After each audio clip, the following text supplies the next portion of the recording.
O que você está dizendo é, primeiro, a floresta, a região no continente, já não tem a capacidade de absorver o carbono como teve no passado em função da ação humana ali, né? Da derrubada da floresta, da cidade e tudo. E se a gente avançar para essa exploração mar adentro e você começar a ter uma carga de eventos humanos ali mar adentro e a possibilidade de acidentes, esse quadro pode se agravar demais. Ou seja, nós estamos falando de um ecossistema que parece ser muito sólido. A gente olha as fotos da floresta, né, Cláudia? Sobrevoa ali, é um negócio, não, isso aqui não vai acabar nunca, né? Mas está em risco, é mais frágil do que aparenta, é isso?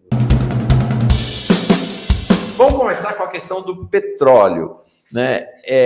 Se tem um jornalista ou uma jornalista que acompanhou em detalhes todo esse processo da elaboração do parecer do IBAMA, foi a Cláudia Antunes. Cláudia, conta para nós a história desse parecer e a qualidade desse parecer, que eu sei que você estudou em profundidade. Bom, eu fiz assim uma das, não a primeira, né? Porque obviamente esse tema já estava em foco desde o final do ano passado. Ele vinha sendo coberto principalmente por veículos dedicados à cobertura de petróleo, de energia ou alguma coisa sair em economia.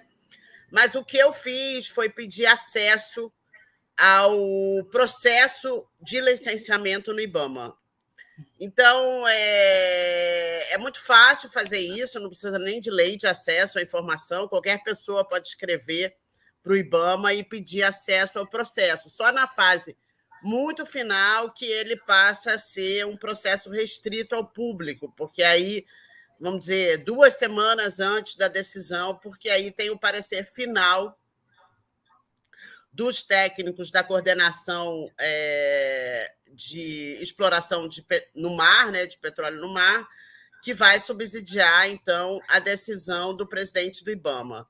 Antes de continuar, eu só queria observar que eu acho que mais importante ontem, na reunião de ontem, que houve no Palácio do Planalto, do que manter a decisão técnica do IBAMA, eu acho que foi a decisão que tinha sido, porque eu acho que isso é muito importante, tanto os técnicos do IBAMA, isso já estava muito presente no processo de licenciamento, quanto o despacho final do Rodrigo Agostinho, presidente do IBAMA, acenavam com uma saída técnica que, ao mesmo tempo, eu acho que dá a oportunidade de uma saída política. Por que o IBAMA defendia?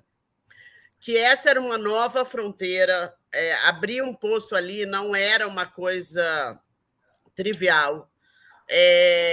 Significava que, se houvesse essa licença de perfuração, haveria. Tem 21 licenças de perfuração em toda a chamada margem equatorial, que vai do Rio Grande do Norte ao Amapá. Somando essa, só na bacia da Foz do Amazonas, como a gente diz, aliás, como é chamada oficialmente, isso é bom dizer, porque tem muita gente contra a decisão do IBAMA, que fica dizendo que fica muito longe da Foz do Amazonas em si. Não é disso que se trata. O nome oficial da bacia é Bacia da Foz do Amazonas. E quando a gente está falando, a gente não está falando do rio em si, a gente está falando da influência dos sedimentos dessa bacia, que é muito maior.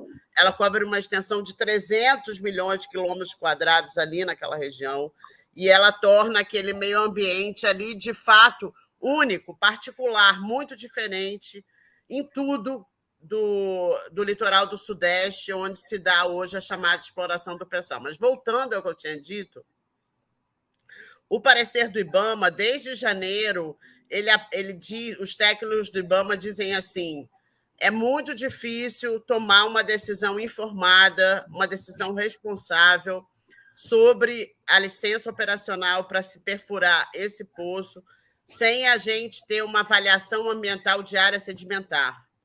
O que é uma avaliação ambiental de área sedimentar? A avaliação ambiental de área sedimentar, ela é uma avaliação mais ampla de todo o contexto ambiental, de toda a margem equatorial. Então, o que o IBAMA dizia é assim, para abrir uma nova fronteira, precisamos saber mais. Onde na margem equatorial, em alto mar, seria possível, de fato, ter exploração com segurança? Quais são, de fato, os mecanismos da dinâmica costeira nessa região? O que está em jogo? Porque não basta a gente analisar o efeito de um poço, a gente tem que analisar o efeito cumulativo de todas as possíveis licenças que sairiam se essa licença operacional para perfuração de um poço fosse dada. Então, e pelo que eu entendi, nem todo mundo que não estava acompanhando na imprensa captou essa questão, mas teve muitas matérias que dizem isso. Foi justamente isso que ficou acertado na reunião. Será feita como sugeriu o IBAMA, mas não cabia isso uma decisão do IBAMA, porque é uma decisão conjunta dos Ministérios de Minas, Energia e Meio Ambiente, fazer essa avaliação ambiental de área sedimentar. Ela será feita, ela vai demorar pelo menos uns 2 anos. Com isso, você tem uma posição mais segura para dizer aonde, naquela imensa margem, onde tem 21 pedidos de licenciamento de prospecção, você pode, de fato, fazer isso de maneira segura. Isso eu só estou entrando na discussão técnica, acho que essa discussão, obviamente, do nosso ponto de vista aqui, da Luciana também, ela é muito mais ampla, mas eu queria explicar, porque realmente assim, não é que é não e não, é não porque existe uma razão e, aparentemente, na reunião, como só a Marina deu uma entrevista,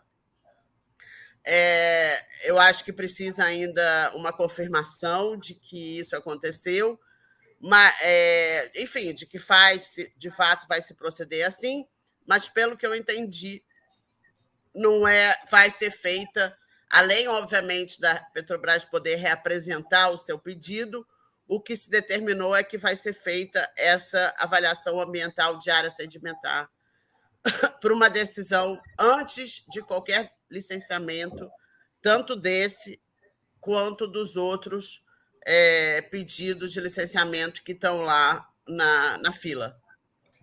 Sabe que no domingo conversei com uma importante liderança do Ministério do Meio Ambiente, um dos dirigentes do Ministério do Ambiente, e ele falou o seguinte: 2 coisas. Primeiro, uma coisa é uma coisa, outra coisa é outra coisa. Este parecer, esta decisão do IBAMA, não tem nada a ver com a posição político-ambiental e ideológica de nos opormos, de defendermos a superação dos combustíveis fósseis. Não tem nada a ver, nós não estamos discutindo, não é essa a discussão que está em jogo. Nós estamos discutindo só a exploração lá, né? Não tem nada a ver, é uma decisão técnica vinculada à decisão lá, a decisão daquela região. Então, não misturamos a discussão com a posição em relação ao uso de combustíveis fósseis ou não uso de combustíveis fósseis. Esse não está em tema, não é uma discussão. A segunda coisa que essa pessoa me disse é o que você está dizendo agora. O problema é que a Petrobras tentou entrar numa área de fronteira, numa área em que nunca houve exploração, trazendo, e aí, Luciana, peço o seu socorro como cientista, trazendo dados secundários, ou seja, eles transplantaram dados colhidos na Bacia de Santos para tentar justificar a exploração lá. E o que você disse agora, né, do estudo da bacia sedimentária, é que não dá para fazer isso de maneira responsável. Precisa ter dados primários, ou seja, dados colhidos na própria região, e aí ele tinha dado mais ou menos esse prazo mesmo, né? Para fazer isso demora 2 anos, mas esse é o custo de fazer a coisa bem feita e com critérios científicos, né, Luciano? Exatamente. Agora tá tudo bem com o som? Super. A gente vem trazer um motivo a mais para a gente ter muito cuidado com essa área. Mauro, será que eu consigo compartilhar minha tela? Você precisa me permitir. Acho que sim, eu não sei como é que eu permito isso, mas deixa eu ver. Bom, eu vou tentar. Tenta, eu acho que em princípio sim, vê.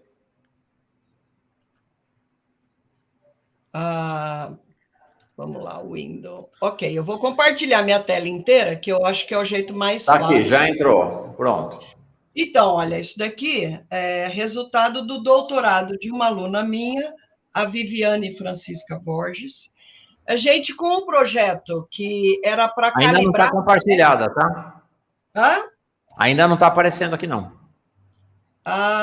Não está aparecendo? Não, está aparecendo você na tela. Você precisa localizar o que você quer mostrar. Ou então me manda para o WhatsApp e eu subo aqui, se você tiver com dificuldade. Deixa eu... Então, eu vou escolher apenas...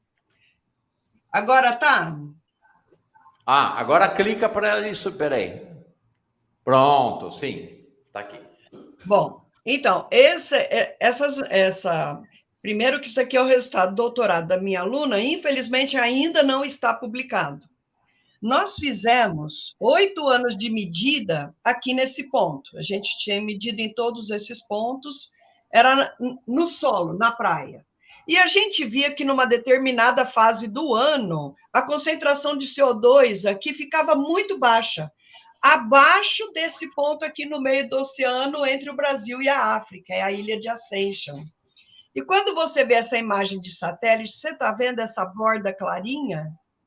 Isso é a plataforma, ela tem uma profundidade muito menor, e aqui nesse ponto ela é muito extensa. Nesse pedaço aqui, ela tem 200 quilômetros.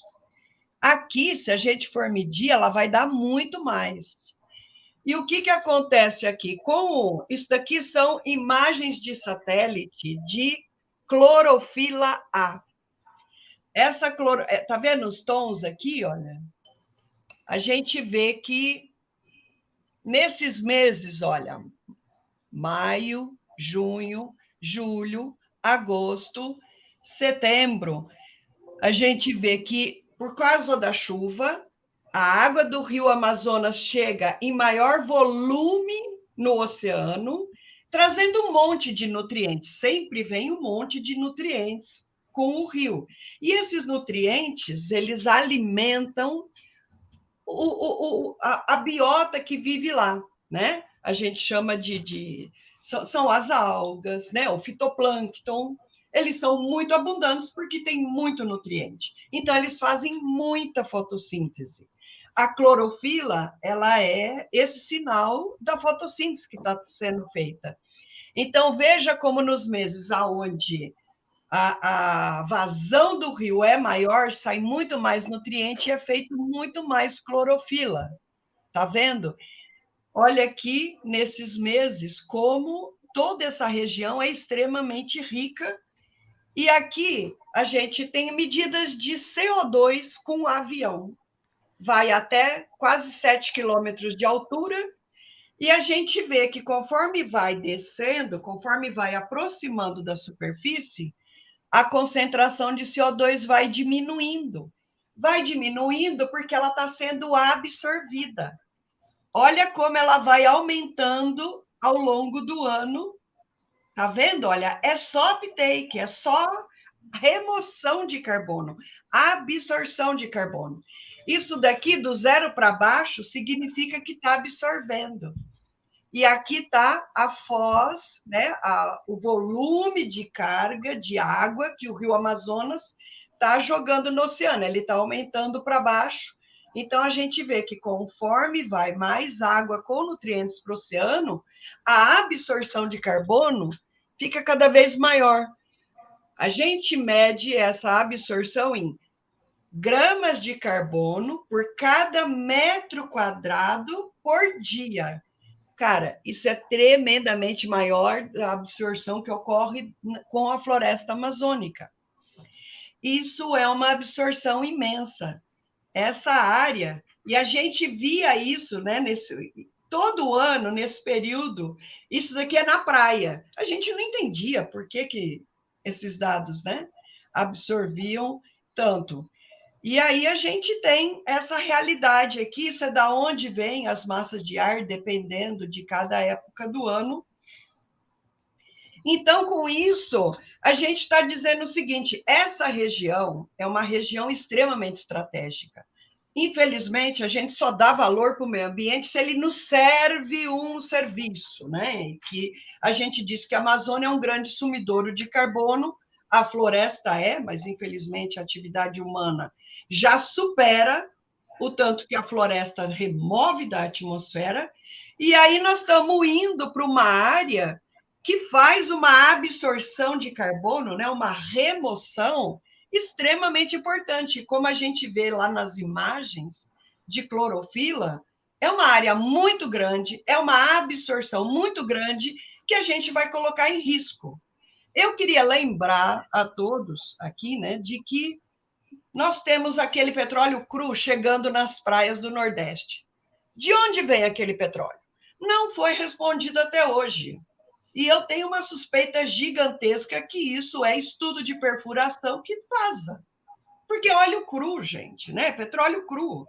E aí fica nesse jogo de esconde, né? A gente teve o governo Bolsonaro aí falando de petróleo da Venezuela, é um absurdo, né?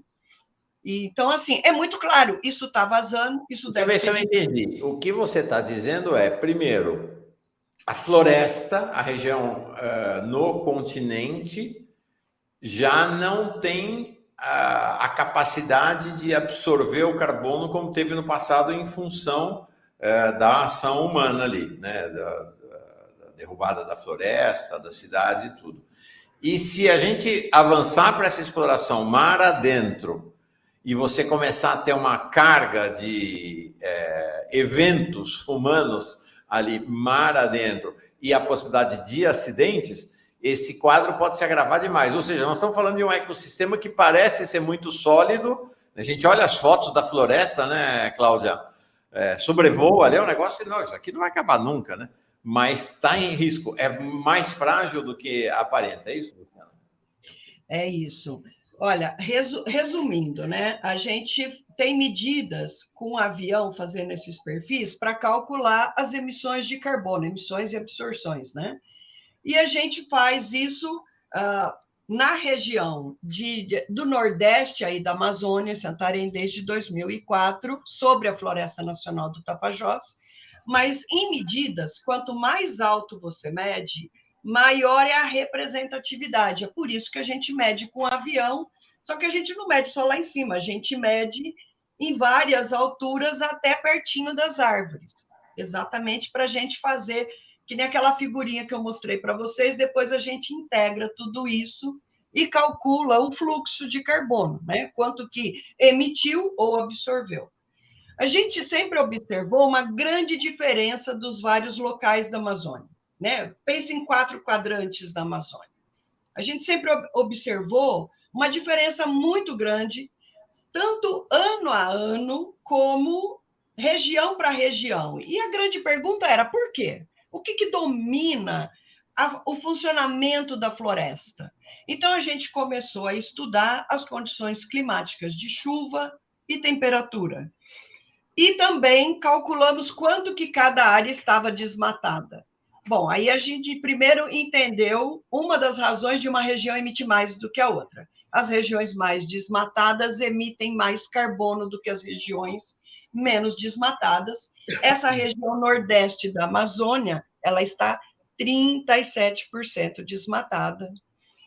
E aí, a segunda, o sudeste, está em torno de 28% desmatado, e o lado oeste, se a gente só pegar o oeste, é uns 11%, né, de desmatamento. E ele era neutro, isso quer dizer o seguinte, que a floresta estava conseguindo absorver o que as emissões humanas estavam jogando na atmosfera. Aí nós fomos estudando como cada região foi se alterando ao longo dos 40 anos, e a gente descobriu que as regiões mais desmatadas já têm uma estação seca, que é quando aqui é inverno, lá é a estação seca, é quando menos chove. Os meses de agosto, setembro, outubro são os meses que o povo taca fogo, porque já tem 2, 3 meses de seca. Então, nesse período, a gente observa que onde está mais desmatado, perdeu mais chuva e a temperatura está mais alta. A região Nordeste, por exemplo, perdeu 34% de chuva nos últimos 40 anos, nos meses de agosto, setembro, outubro, e aumentou 2 graus a temperatura. A região sudeste perdeu 24% de chuva, mas aumentou 2,5 graus a temperatura. Mas o pior do pior é agosto e setembro. Agosto e setembro aumentou 3,1 graus Celsius. Então, o que está acontecendo com a floresta? O desmatamento em si já é emissão. Só que com a mudança do clima, nós estamos colocando a floresta sobre um estresse muito grande, e esse estresse está fazendo com que o funcionamento da floresta mude. Ela está morrendo mais e ela está absorvendo menos. Todo esse período de estresse ela não absorve.